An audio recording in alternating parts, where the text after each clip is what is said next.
तो नमस्कार मेरे दर्शक बंधु, आप यूं ही देखते रहें, यूं ही प्यार देते रहें। मैं AK गौरव आप सभी को हाथ जोड़कर अभिनंदन करता हूं।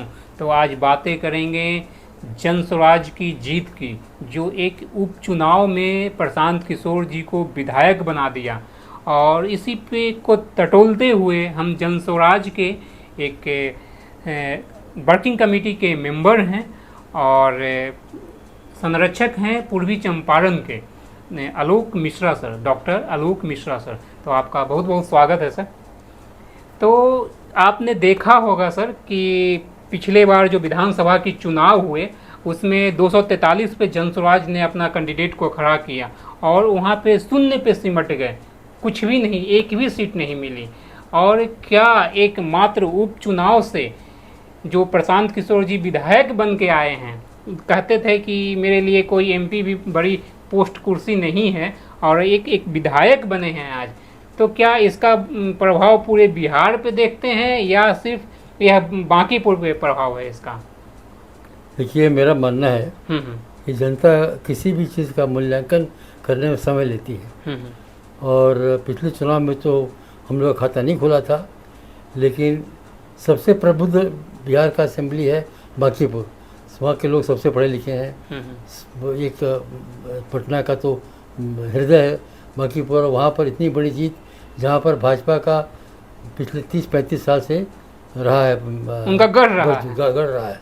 तो वहाँ जब जीत हुई, इसके कारण क्या, इसके कारण होंगे जो जब प्रबुद्ध लोगों को समझ में आई बात कि प्रशांत किशोर एक बड़ी उम्मीद है इस राज्य के लिए। बिहार आज भी देश का सबसे गरीब, सबसे पिछड़ा, सबसे बेरोजगार, सबसे बीमार राज्य है। जबकि बिहार के लोग कितने मेधावी हैं, बिहार के लोग कितने मेहनती हैं, बिहार में कितनी ज़मीन है और कितना पानी है। इसके बावजूद बिहार सबसे गरीब क्यों है, सबसे पिछड़ा क्यों है, सबसे पर कैपिटल इनकम लोएस्ट है? आखिर ये बात सोचने की है। तो लोगों को इस बात समझने में हो सकता है, मेरा लगता है कि लोगों को मूल्यांकन करने में थोड़ा समय लगता है। और इस जीत से बिहार के लोगों को हम बहुत इस जीत में बिहार के लोगों को और बांकीपुर के लोगों को बहुत बधाई देता हूँ। उन लोगों ने एक बहुत अच्छा निर्णय लिया है जो भविष्य में बिहार के लिए बहुत उम्मीद की किरण लाएगा। तो क्या यह प्रशांत किशोर का मेहनत का जीत है, या अभी जो मामला चल रही थी, UGC के मामले हो, नीट के मामले हो या इथेनॉल के मामले हो, ये बिहार में काफ़ी मुखर रूप से विद्यार्थी लोग और अपोजिशन मिलकर उठा रहे थे। तो क्या इसका जीत का प्रभाव इसका भी पड़ा इस चुनाव पे? ऐसा है कि विधानसभा में लगभग 3 लाख लोग वोटर होते हैं। तो 3 लाख वोटर में हम लोगों ने करीब 60,000 प्लस वोट लिया। तो इसमें अलग अलग वर्ग के वोटरों पर अलग अलग विषय का प्रभाव पड़ता है। कुछ लोगों पर इसका ही इथेनॉल का पड़ा होगा, कुछ लोगों के पर भरत तिवारी के कैसे जो अन्याय हुआ उसका पड़ा होगा। तो इसके कई कारण हो सकते हैं, लेकिन इसका मूल कारण है कि जनता का विश्वास और जनता को मूल्यांकन करने में थोड़ा समय लगता है।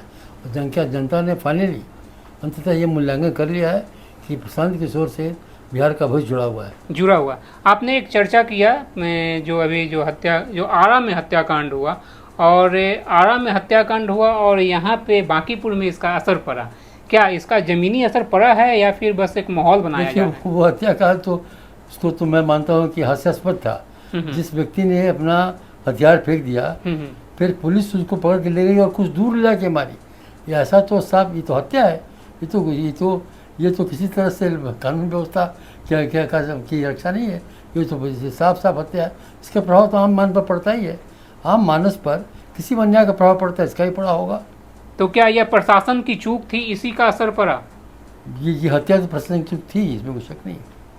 और न्यायिक आयोग बना है, जांच होगा, सब बात सामने आ जाएगा। अच्छा, तो क्या यह BJP का लोग कह लें, ऐसे मान लें कि जब किला ढह गया तो क्या यह डाउनफॉल की शुरुआत है, या फिर BJP यहाँ से अपने आप को बैकअप करेगी? ये 100 किलोमीटर की यात्रा भी पहले कदम शुरू होती है। It is the first step to the journey of 100 kilometres.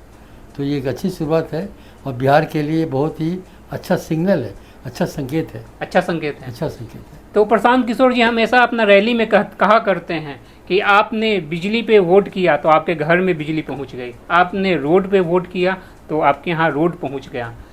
आप अगर बेरोजगारी पे वोट कर रहे हैं तो क्या बेरोजगारी प्रशांत किशोर बिहार का दूर कर पाएंगे?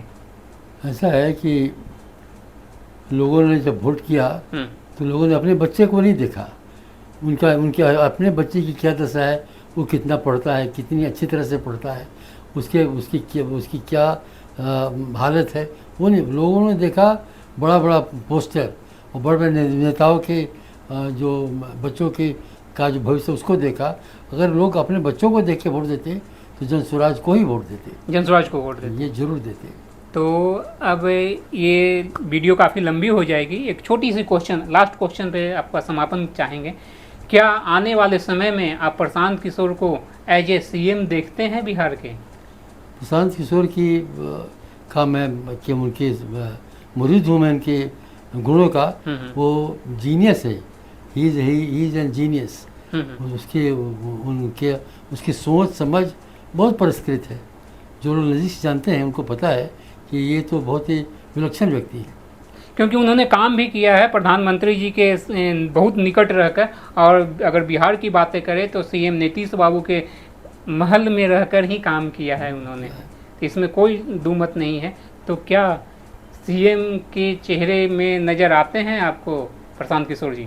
ये तो कहना मेरे लिए अच्छा नहीं होगा, लेकिन बिहार के आम लोगों के लिए एक अच्छी उम्मीद, अच्छी सोच, अच्छी उम्मीद दिख रही है हमको। दिख रही है।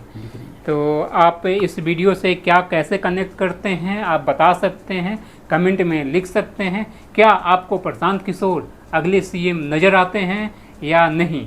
दोनों के रूप में आपका कमेंट का इंतज़ार रहेगा। आप यूँ ही देखते रहें, यूँ ही प्यार देते रहें और अपनों में शेयर को, वीडियो को ज़रूर शेयर करें। बहुत बहुत धन्यवाद।